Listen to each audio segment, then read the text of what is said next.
Yan. Action na natin to. Titignan andito po ang aming ipinagmamalaki na mga kandidato. Sabog na sabog. Oh, tingnan. Tirik na tirik yan. Tingnan yung mata. Tingnan yung mata. Ayan. Hindi po edit yan. Hindi po AI yan. Ay, nako. Diyos mio, Marimar. Tingnan nyo. Sige, tuloy mo lang. Tingnan mo yung mata mo. Play. Ito para sa Senado. Ngunit, bagamat nakatuon ang pansin natin sa ating mga kandidato para sa Senado, huwag po natin kaligtaan ang halos 18,200 na local executive na ating ihahalal sa Mayo. Nabanggit ko po ito dahil may pagmamalaki.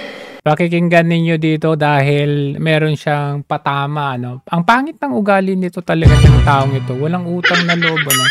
Kasi alam mo yung may Bible verse, hindi ko lang matandaan kung anong verse yun.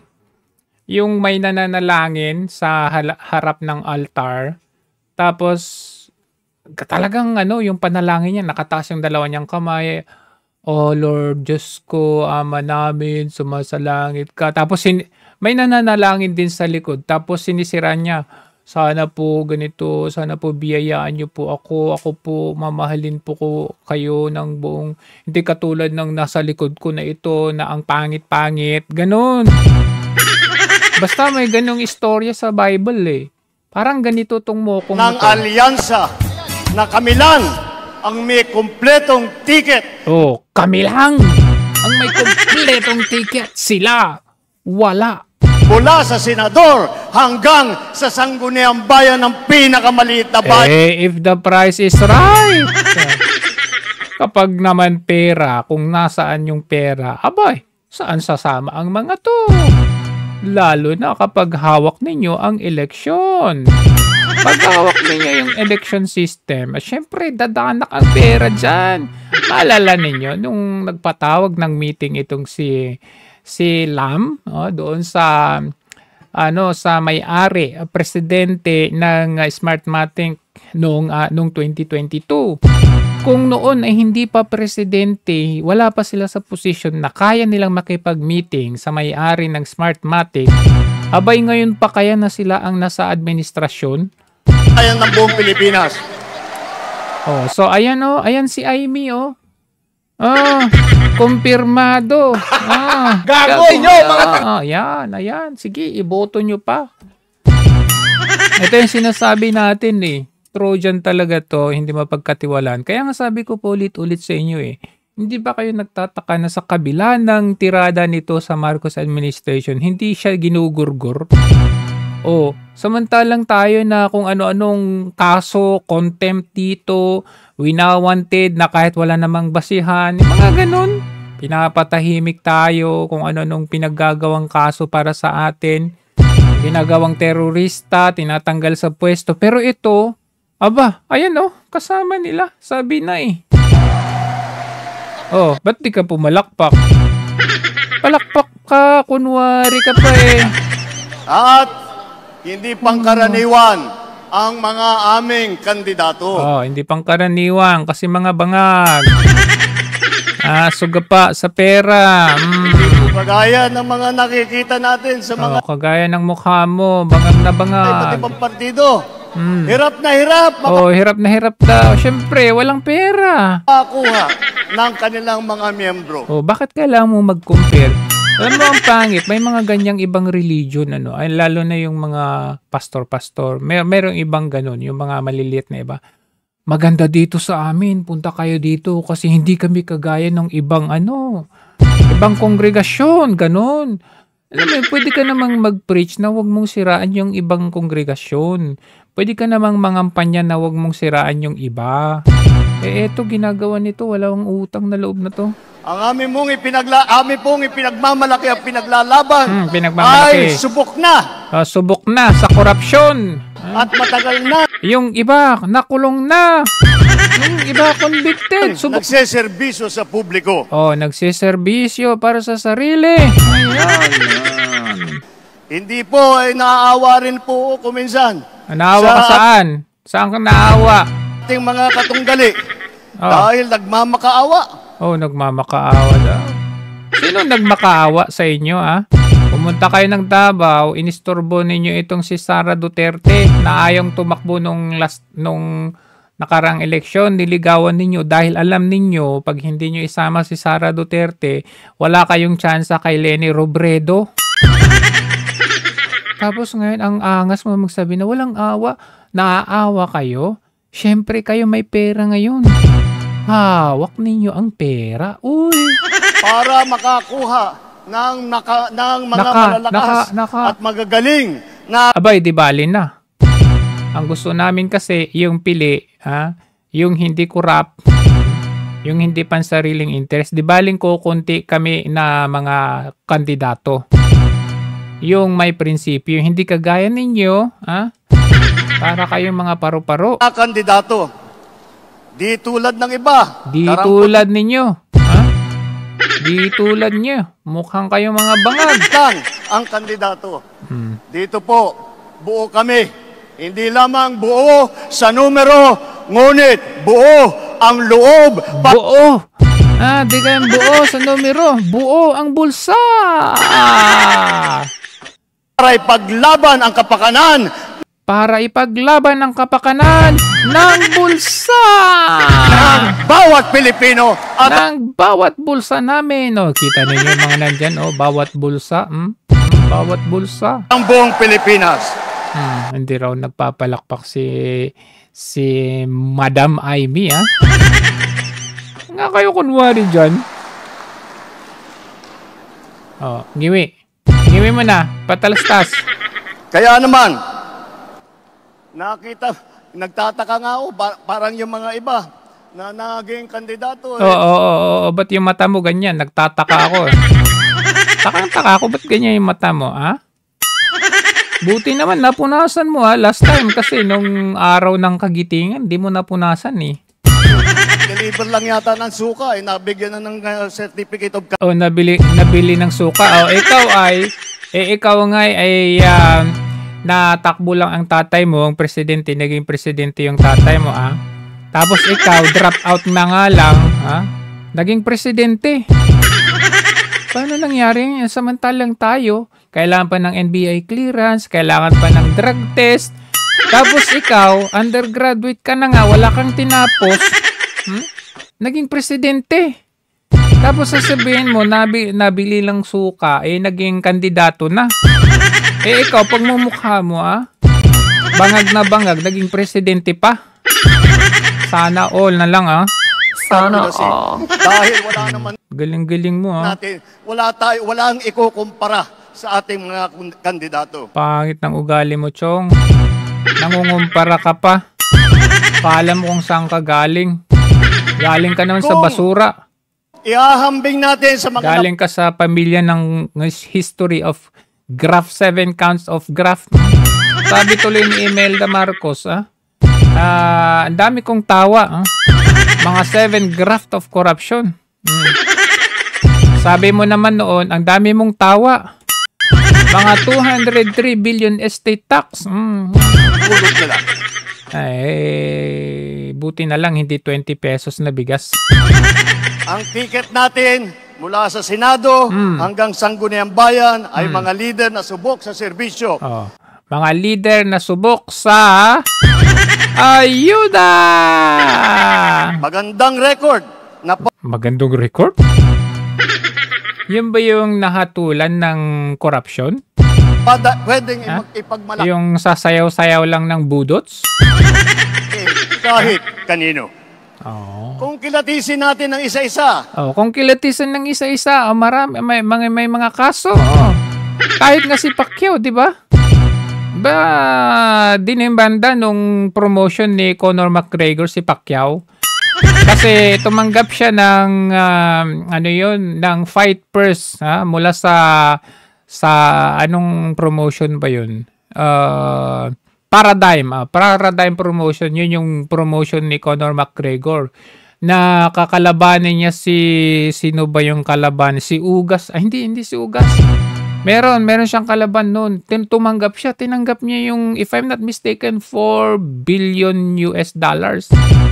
Tapos bigla niyang tinurn down at kinalaban na lang si Ugas. Ayun, pinapabalik nung Paradigm Promotion yung pera na yun. Ayaw ibalik. Napakatingkad ng ating kakayahan, ng kanilang kakayahan. Oh, magsalita ka na maayos. Ano ba naman at yan? ang mga pambato para sa pagbabago. Pagbabago. At kapag pinagsama... Oh, sino pa ba? Abalos? Anong record ni Abalos? Yung umiwi? Sino pa ba nandyan? Tito Soto? Erwin Tulfo? Balita ko 10 ata inanakan niya. Nameke pa ng kanyang pangalan. Kagaya nito na nangyari dito sa alyansa ay lalong nakaka-impress ang kanilang pinagsamang lakas at galing. Lakas? Po, sa ating galing? mga kandidato ay veteranong... Pati si Lito Lapid. Dapat niya ngayon na pinaimbestigan niya si Lito Lapid na yun, no? Kasi pala yung Pogo, no? Kunwari lang pala nila yon, yung tropa-tropa pis pala nila yung si Guwo-Guwo na yan. Senador. Palitan ko na lang. Matagal ng senador kasi pag veterano baka akalain nila ng hindi lang luma kundi matanda. Andito. Patawa? Marami bang tumawa? Ang ating mga senador, Senator Cayetano, Senator Lacson, Senator Lapid, Senator Marcos, Senator Pacquiao, Senator Revilla, Senator Soto, Senator... Bakit parang walang buhay? Nangyari? Buhay pa ba kayo? Pagpasok na ba't kunwari malungkot ka? Pasok po sa Senado ng mga re-electionist sa Senado ay wala na pong OJT. Wow, OJT. Ikaw nga Hindi lang OJT, wala ka pang certificate of wala ka pang diploma.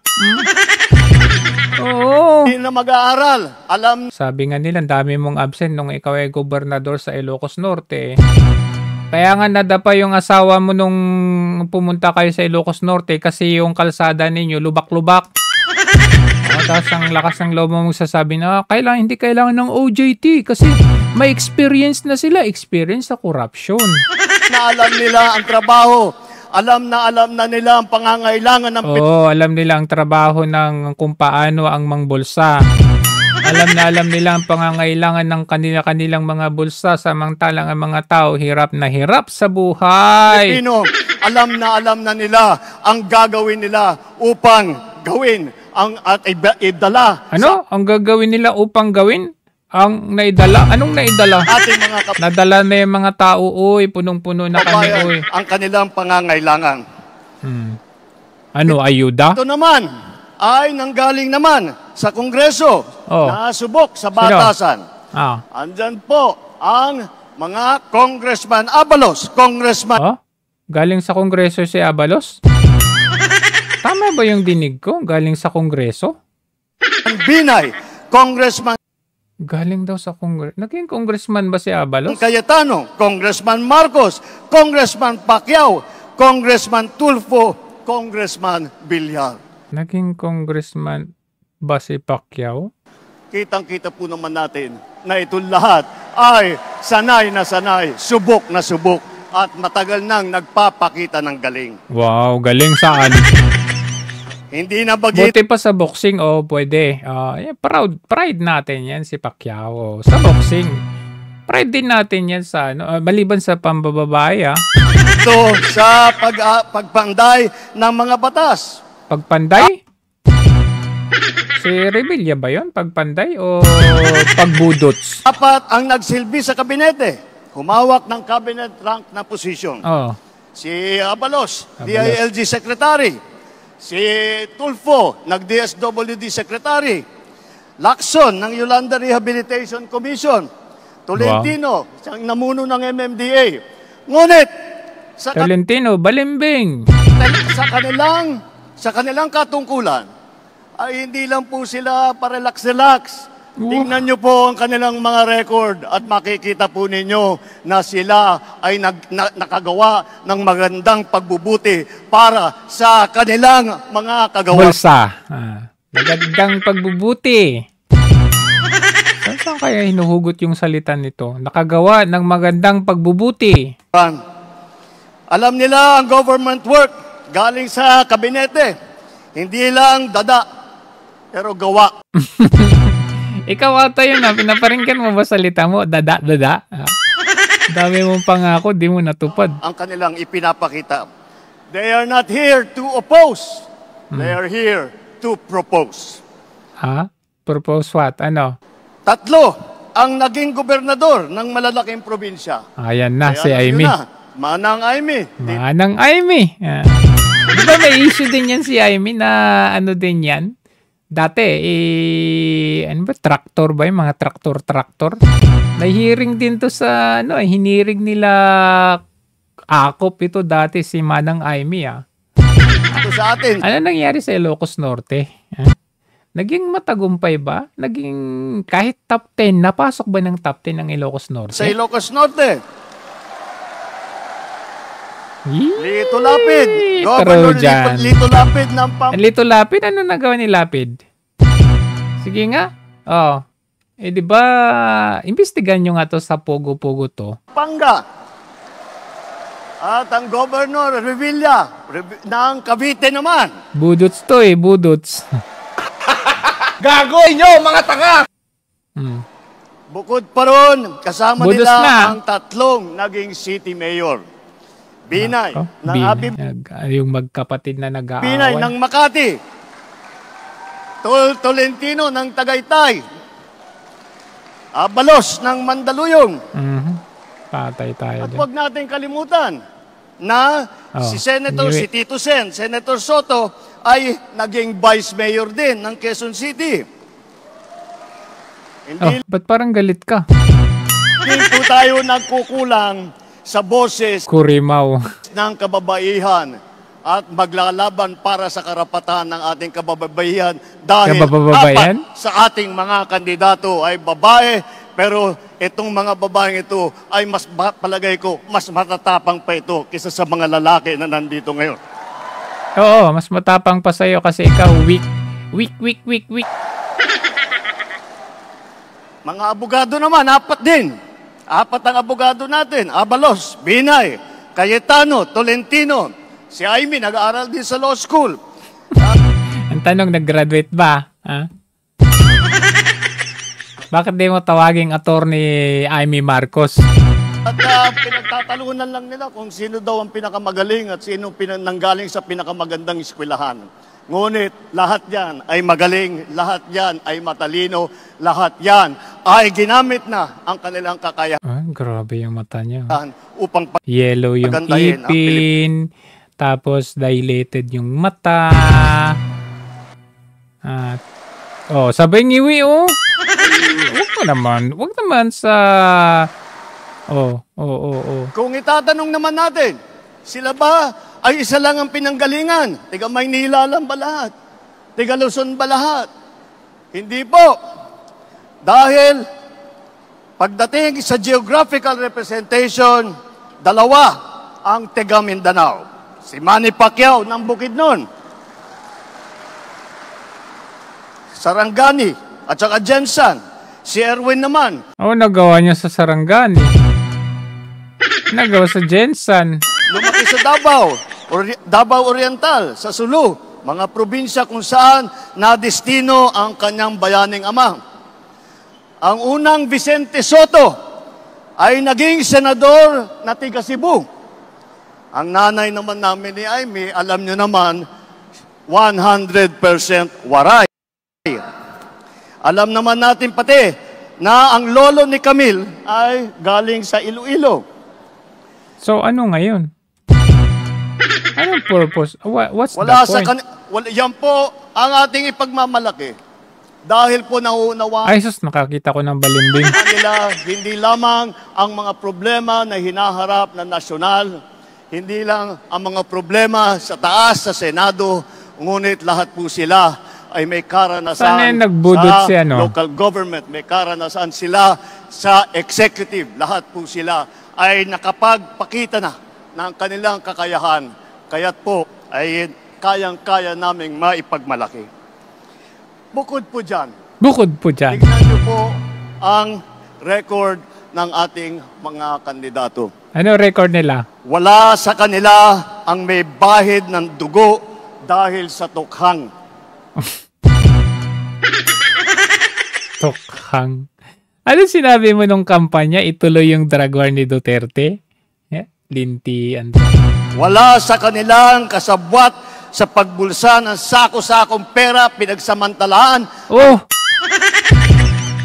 May nerve ka na magsabi ng ganyan? Pamilya ninyo, ikaw. Ah.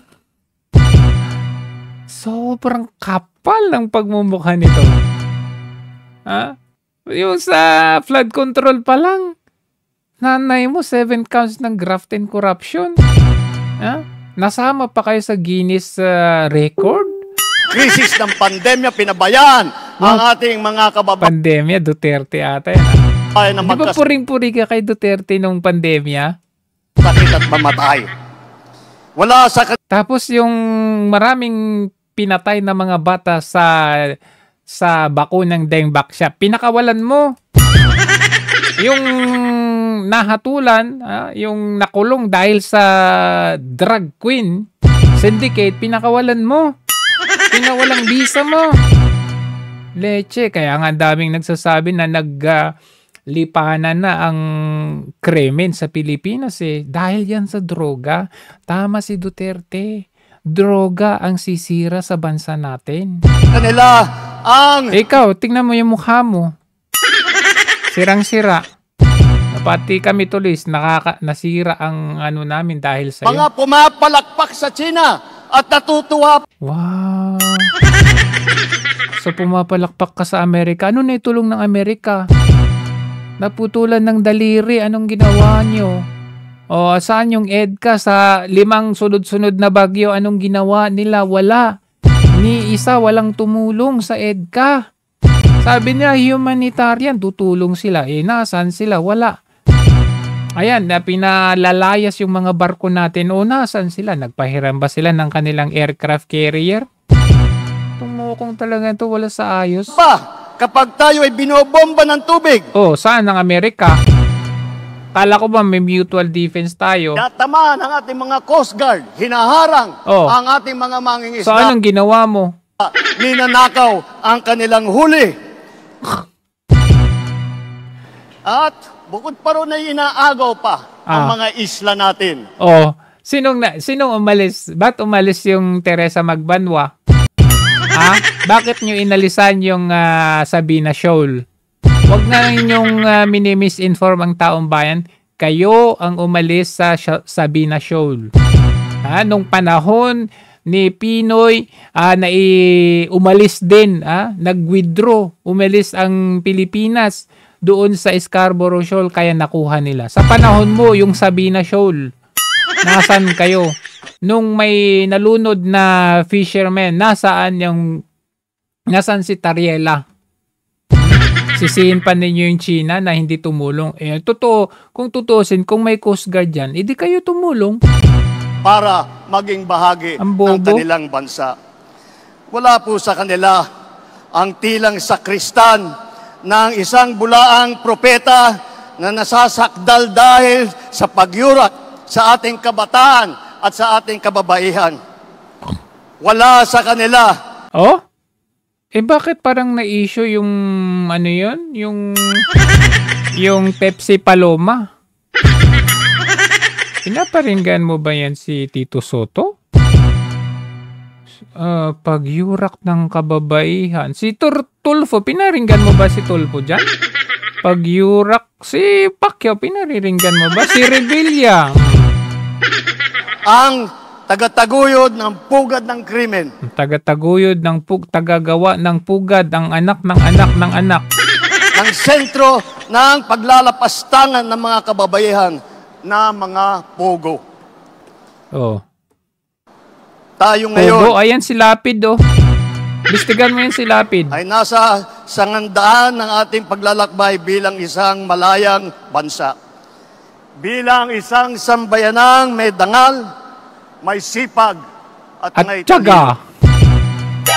Tayo ba ay papayag na babalik sa panahon gusto ng Hindi kami papayag na kayo ay mapwesto. Mga bangag kayo. Ha? Mga pagmumukha ninyo, mga experience na kayo sa pangungurap, wala naman kayong ginawa para sa bayan. Kung kailan gusto ng ating mga liderato maging probinsya tayo ng China? Wow! Probinsya ng China? Sino kaya ang may EDCA sites? Sino naglagay ng mga missile system sa bansang Pilipinas? Ano, probinsya ng China? Kailan nangyari probinsya ng China? Hoy! Sino naglalagay ng kanilang mga facilities sa Pilipinas, ha? Kailan daw naging probinsya ng China? Parang ano yan, linya ng mga dilawan yan, Babalik ba tayo sa nakaraan na ibinubugaw ang ating bayan bilang isang sugalan ng mga dayuhan? Oh, ngayon ka magsalita, Aimee. Aimee! Ngayon ka magsalita, di ba binabanatan mo yung kapatid mo regarding sa mga sinasabi ng mokong mong kapatid? Nais ba natin bumalik sa landas na umaapaw sa dugo ng mga inosenteng mga bata na inagaw? Oh, yung dengbak siya. Ang kanilang nainagaw sa kanilang mga anak, mga ina. Oy, sabihin mo kay Castro. Leche ka, tingnan mo nga. Mag-toothbrush ka nga. Naamoy ko dito, hanggang dito naamoy ko eh. Kinuha sa kanilang mga tahanan at inagaw ang kanilang kinabukasan. Kay Castro mo sabihin yan. Walang nagnanais na Pilipino na mabalik tayo. Ikaw lang nagnanais kasi hinahayaan mo. Tinanong ka ba naman eh. Ano po ang plano ninyo sa mga durugistang drug syndicate? Ay, bahala sila dyan, Basta't kami, tuloy-tuloy lang ang aming ginagawang pangungurap. Sa ganyang klaseng pagpatakbo. Kaya naman, makakatiyak po kayo na kapag ang ating mga kandidato ay naluklok sa Senado at sila ay nagsimula. Makakatiyak kami pag naluklok sa Senado yung mga yan, tapos na ang Pilipinas. Yan ang kanilang trabaho. Asahan po ninyo na sila po ay hindi makikihalo, hindi makikilahok sa ganyang bagay na ating iniwanan na at ayaw balikan. Ayaw balikan. Di ba ang sabi mo nung 2022, ang pagkakaisa. Hindi na mabilang yung pagkakaisa mo nun. Bakit parang iba na yung tono mo ngayon? Nakain ka na ba ng sistema? Where's that pagkakaisa na sinasabi mo? Na kapag tayo nagkakaisa. Ngayon na yung linya mo, linya ng mga dilaw eh. Ito po ang aming ipinagmamalaki. Ito po ang ating mga kandidato para ng alyansa para sa bagong Pilipinas. Bago o gago?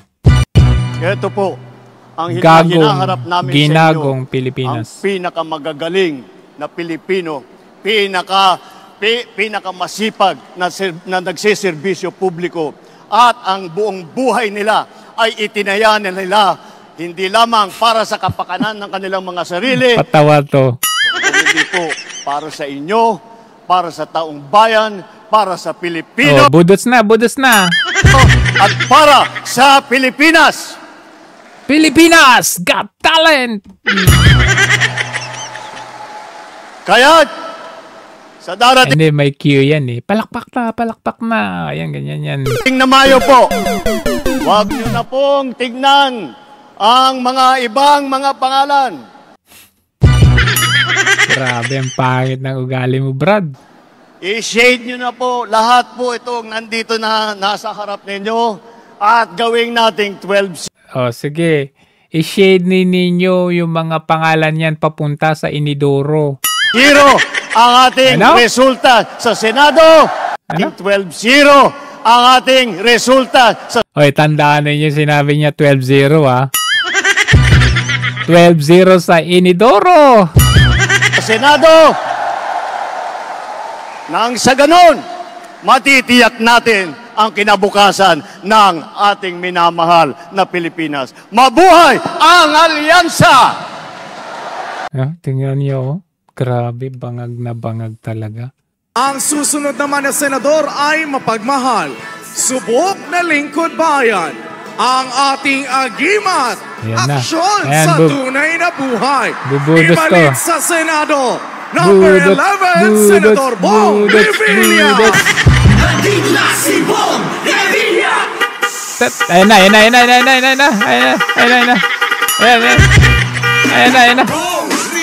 Ayan na.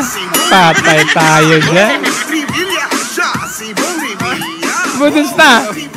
Patay tayo. Magandang hapon po sa inyong lahat. Mabuhay ang Ilocos Norte! Mabuhay ang Pilipinas! 11 sa balon. Putang ina.